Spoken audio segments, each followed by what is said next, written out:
আমাদের গ্রামের পাশে পাতা খেলা হয় প্রত্যেক বছরই। এটা ঐতিহ্য একটা খেলা। এই খেলাতে অনেকে আগ্রহ করে আসেন এবং অনেকে দেখেন।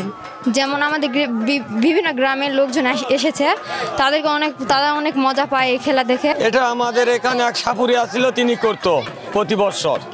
এই খেলাটার নাম হলো ভরণ খেলা। যার রাশি আছে, ভর আছে, ঢোল বাজে, এই ঢোলের তালে নাচে। এই খেলাকে বলা হয় ভরণ খেলা।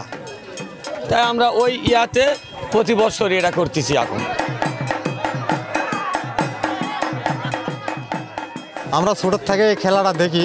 হ্যাঁ, এখন আমরা দেখে আসছি। এখন আবার কিছুদিন বন্ধ ছিল, এখন আবার খেলাটা তুলে ধরা হয়েছে। আর বর্তমানে এখন ভালোই হচ্ছে খেলাটা। প্রতি বছরে দেখা হচ্ছে, কয়েক বছর থাকে। এখন খুব সুন্দর লাগে খেলাধুলা দেখতে। একটা খেলা হচ্ছে, তার নাম পাতা খেলা। প্রতি বছর এটা হয়। এই বছর আমরা দেখতে এসেছি। এটা খুব ভালো। এটা আমরা প্রতি বছর দেখি।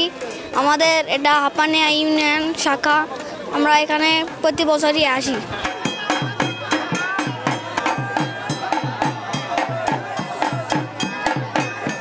কৃষক পরিষদ হাপানিয়া ইউনিয়ন শাখার পক্ষ থেকে এই মেলাটি আয়োজন করা হয়।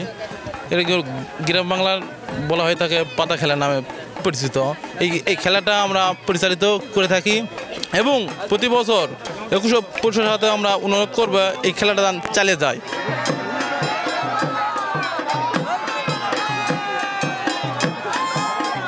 কৃষি পরিষদ নওগাঁ হাপানিয়া শাখার আয়োজনে গ্রাম বাংলার এই হারিয়ে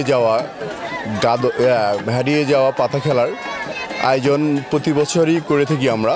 পুরাতন ঐতিহ্যবাহী খেলাগুলো গ্রাম বাংলা থেকে হারিয়ে যাচ্ছে।